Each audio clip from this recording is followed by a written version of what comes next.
Open the House Subcommittee on Workforce Development. It's March 12, 2009. Thank you, everyone, for showing up this morning. All right, I'm now going to open an informational hearing on the middle skill jobs. And our first panel, Kevin, need my glasses here, hold on. All right, our first panel is going to be presenting on Skills to Compete, and that panel will consist of James Sager, Agnes Balassa, Kim Freeman, and Chuck Forrester. We may need an addition. We have an additional chair here. You folks are one step ahead of me already. Sorry. If we can avoid knocking each other over. So, welcome to all of you. Thank you very much for your appearance. Please decide the order of your testimony among yourselves and proceed. Thank you, Chair Witt, members of the committee. Once again, James Sager from the Governor's Office. Appreciate being here, and I'll let each of the members introduce themselves here very quickly so you know. Agnes Balassa with the Workforce Alliance. Kim Freeman with Mount Hood Community College. Chuck Forrester with the Lane Workforce Partnership in Eugene. Chair Witt and members of the committee, the Oregon Skills to Compete formed less than a year ago to promote awareness of the need for highly skilled for our highly skilled workforce.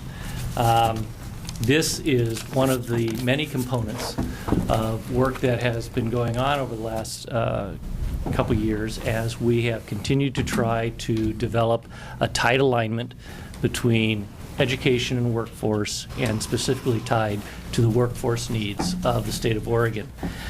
The Oregon Skills to Compete Coalition consists of members such as the Oregon Business Council, the Oregon Economic Development Association, community colleges, AOI, Manufacturing 21, obviously the Governor's Office, and individual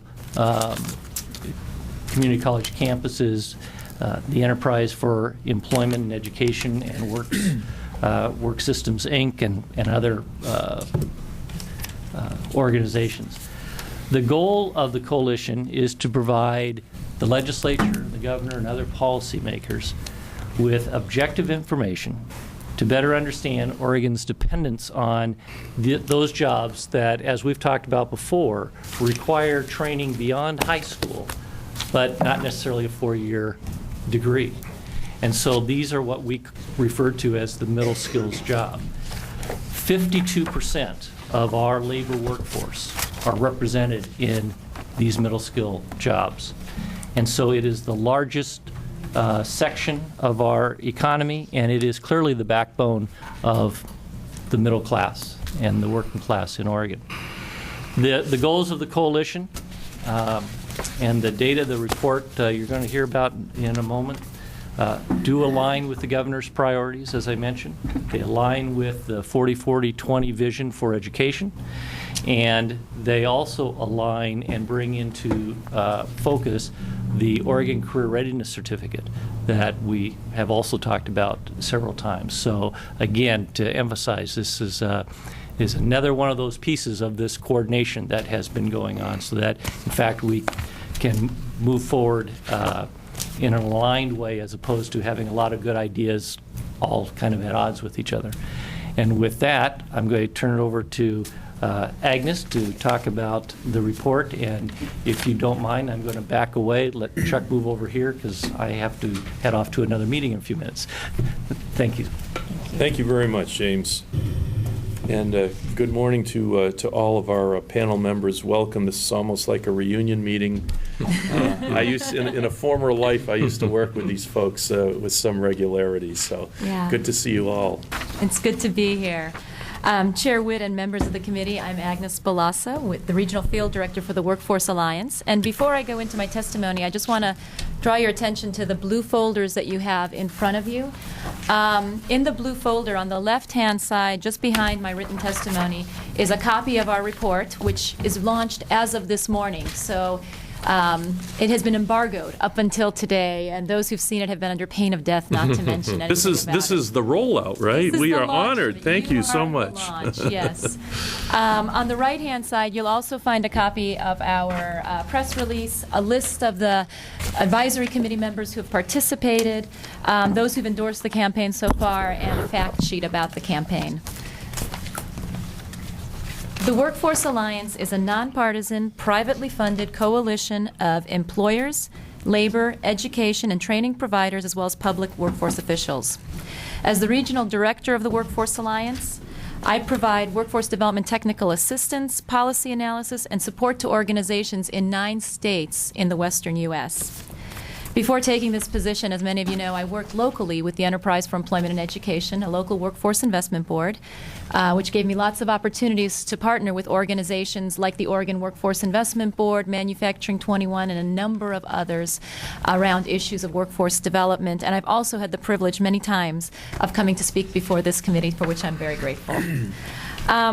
First, we want to thank the committee for addressing the urgent needs of the urgent training needs of Oregonians who deserve the quality opportunities that Oregon companies are eager to provide. The Workforce Alliance is the convener, along with the Oregon Community College Association, of the local Oregon Skills to Compete campaign, and also we are the convener of the national Skills to Compete campaign. And what we're here to do today is to provide some critical information on to support your efforts and to help you as you develop policy and invest resources to support workforce development, education, and skills training. Several times in our history, visionary leaders have acted boldly to align education with the economic realities of the time in order to better support our economy. The promise of a high school education for all Americans matched the needs of the Industrial Revolution in the 1920s. In the 1950s and 60s, the GI Bill fueled the post-war economy by sending 2 million people to 2- and 4-year schools and twice as many through vocational training. That was the engine for a lot of our economic growth in the last half of the last century. Today we're facing a new economic reality, and a bold response is required once again if we're to foster economic growth and innovation into the 21st century. We want to start by explaining that there's a myth that is out there that's been gaining a lot of support in the last 10 years or so. This idea that the U.S. is rapidly moving towards what we call an hourglass-shaped economy, an economy where you have a relatively small number of highly paid, high-wage, high-demand jobs at the top that require large chunks of education, and a vast economy where you have low-skill, low-pay, dead-end types of jobs. What this myth does is it totally ignores the middle section of our economy, the section of our economy that fueled the world's largest economy over the last 50 years and has been the foundation of a robust middle class. Our report today is here to say that that is not disappearing and that this middle section of our economy continues to be the bulk of the jobs for Oregon as well as the U.S.